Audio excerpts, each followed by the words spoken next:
application slip to the zoning administrator at this time. Following the hearing, we will conduct our monthly business meeting, at which time we'll vote on the applications. You may stay and hear how the applications are decided, or you may leave following the hearing. The applicant and town board will be sent a copy of tonight's decisions. Any other person wishing to receive a copy of the decision can sign the sheet on the table at the front of the room. Those of you wishing immediate knowledge of the outcome of these proceedings may call the zoning office tomorrow morning. The procedure we will follow for the hearing for each applicant is: after each application is read, the applicant, their agent, or representative will be asked to present their application, followed by any questions or comments from the committee. Then all correspondence will be read. Then others in favor will have a chance to speak. Anyone objecting will then have a chance to speak. I will then ask for a summary of the committee's field observations and any staff comments. Finally, the applicant will be allowed a chance for a short rebuttal if they wish. Anyone wishing to speak should use the microphone right up at the front here, state their name, and direct their comments to the committee. I ask that all testimony be kept brief, no more than 5 minutes, and to the point. If you are testifying as a nearby landowner, please tell us where your property is located relative to the subject property. Tonight's hearing will be recorded, and the recording will become part of the record. Comments that are based on hearsay or secondhand information, as well as slanderous or prejudicial remarks, will be ruled out of order. The committee has looked at all the properties, and the record will reflect these observations. Any person affected by an administrative decision of this committee has 10 days from the filing of tonight's decision to make an appeal to circuit court.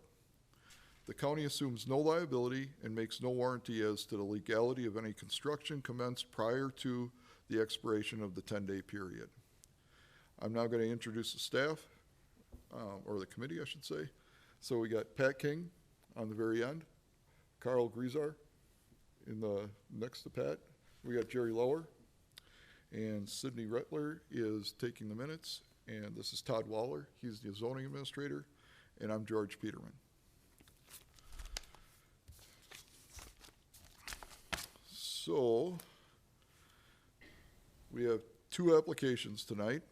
The first application is going to be Dan Troyer, Coloma, Wisconsin, and I believe we got a William Hirschberger as a landowner.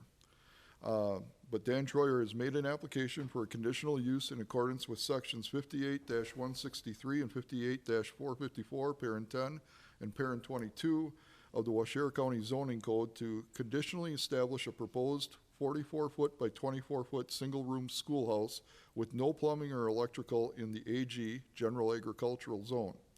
The location, an approximate 9.65 acre parcel of land known as Lot 1 of Certified Survey Map number 6564, being part of the northwest quarter of the southeast quarter and part of the southwest quarter of the northeast quarter, section 24, T18N, R8E, Town of Coloma, W12290, Cumberland Road. Dan, you'd like to come up?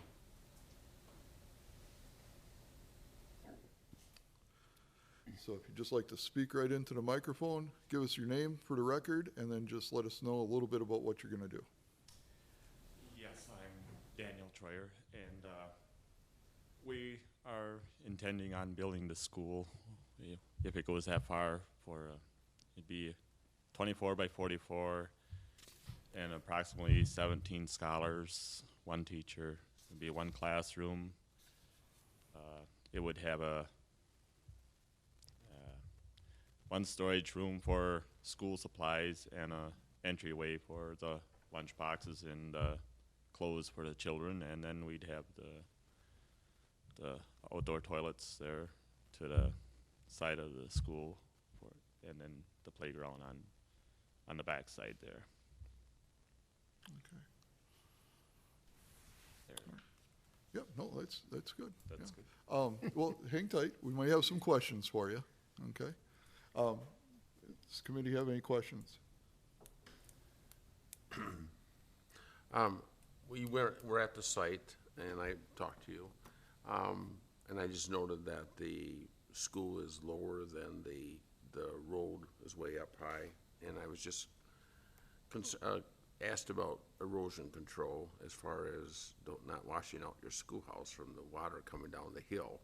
If you could just address what your plans were for that regard? We are gonna have approximately a 30-inch concrete foundation above ground. And then, like I mentioned, we could put a,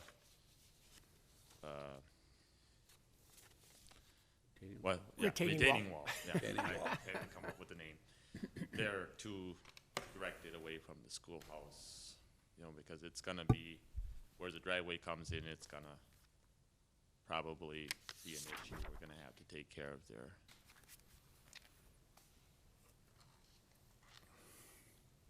Did you look into contacting the people at the union? I did not yet, but I talked with the rest of them tonight. We were debating on that too, to check with them to see what they would do with that too. Yeah, I would highly suggest that would be a good course of action to go with, because they would come up with a lot of answers for you. Yeah. Dan, if I could, I'm just gonna ask a question. Because of the steepness of the driveway, you were talking about reconfiguring it so that it kind of runs parallel and then comes back down a smoother slope.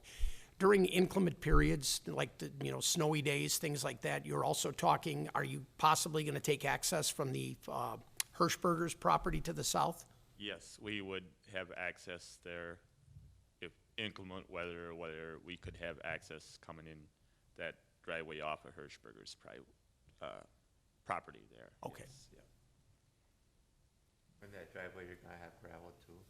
We're gonna fix that driveway up too, yes. Right now, it's not really accessible for vehicles, but we wanna get it there, so.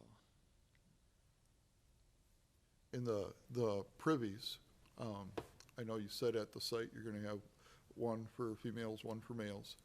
Are the holding tanks, are they gonna be self-contained in the privy itself, or is it gonna be below ground that will require pumping out? It will require pumping, yes. Okay. But it's not gonna be it's not gonna be right in the privy, it's gonna be below ground? Yeah, it's gonna be below ground. Okay. What size tank capacity would that be?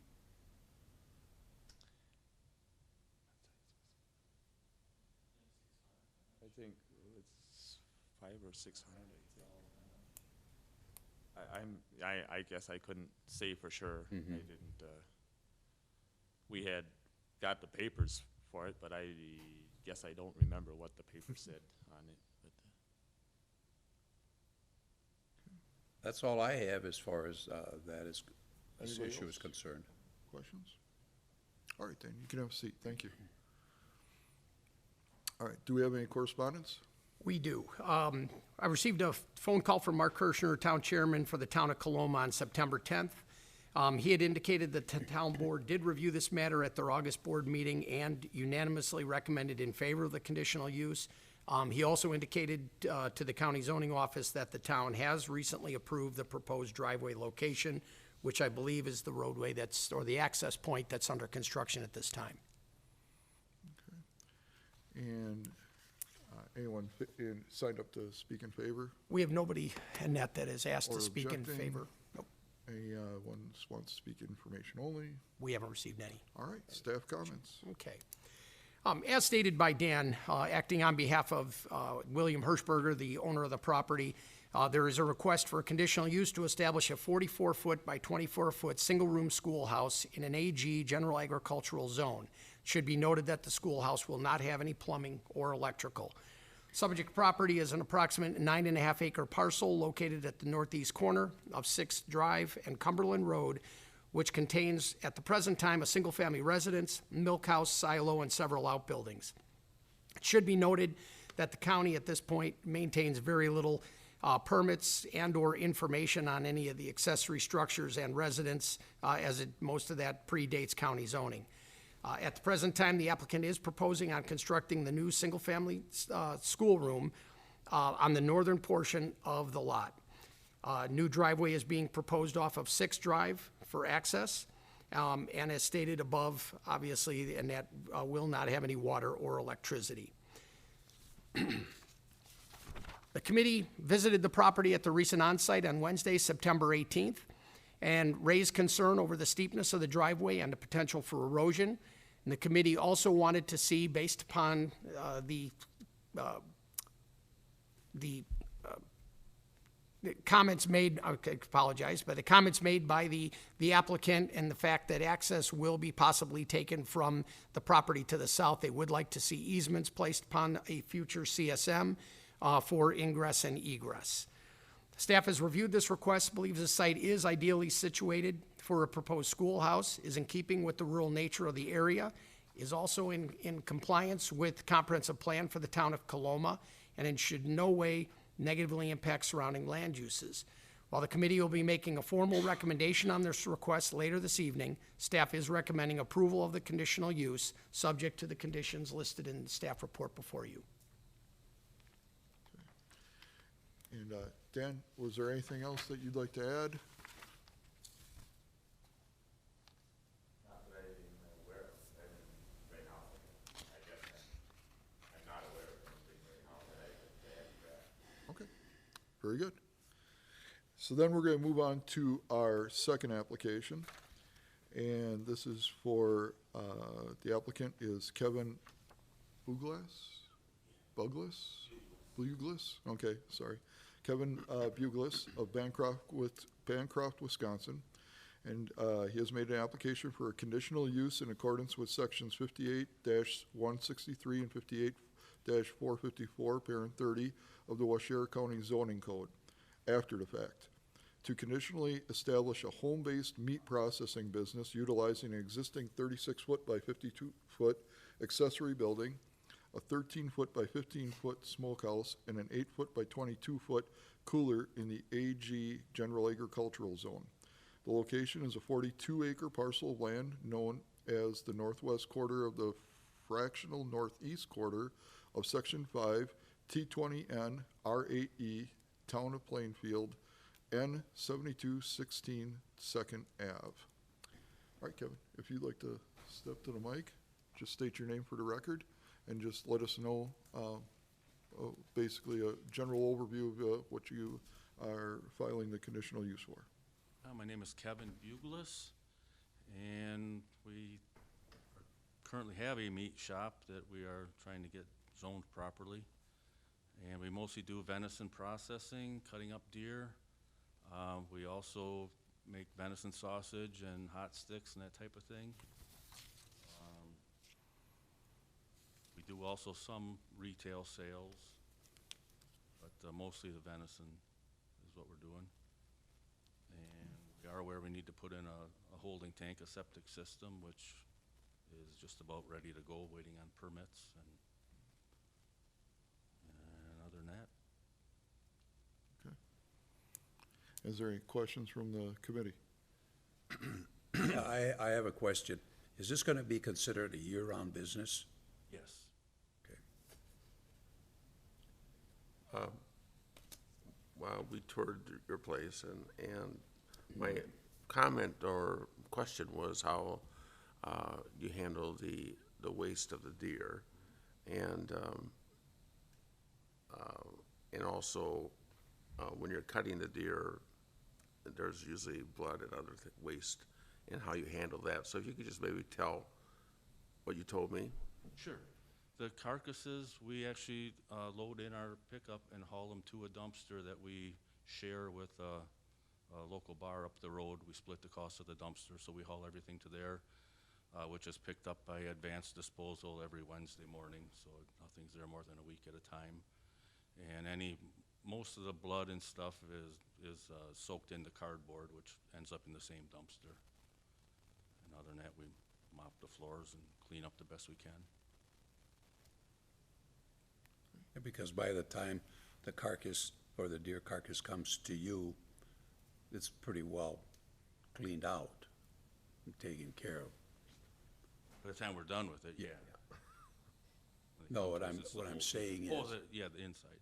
yeah, the inside. Usually they're, yeah, field dressed, and we don't do any of that there,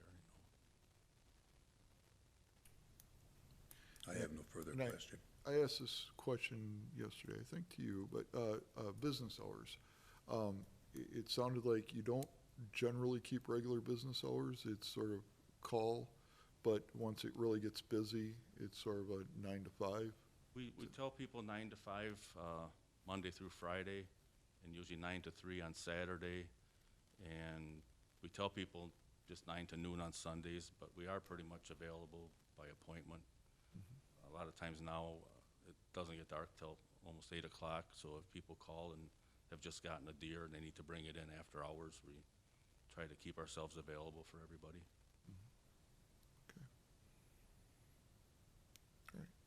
Any other? I just have one question. How many customers would you just estimate per week that you would receive or see at your property? Oh, 25 or 30 possibly. A little less in the summer, of course, and more in the fall and winter. And would you ever, now that you mentioned that, would you ever foresee yourself turning away work? Or outgrowing your current,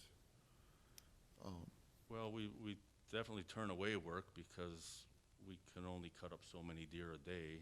And there's just way too many people that want to bring deer than what we can handle, and we can't let them spoil, so, so you're already turning away? yes. Do you do any other type of wildlife, bear, elk, any of that, or? Well, we'll make sausage out of bear, but we prefer not to cut them up. They're difficult, but we do cut up elk once in a while, or antelope, or animals from out west, or local game farm stuff. All right. Go ahead and we'll have a seat. Was there any correspondence? We have not received any correspondence to date.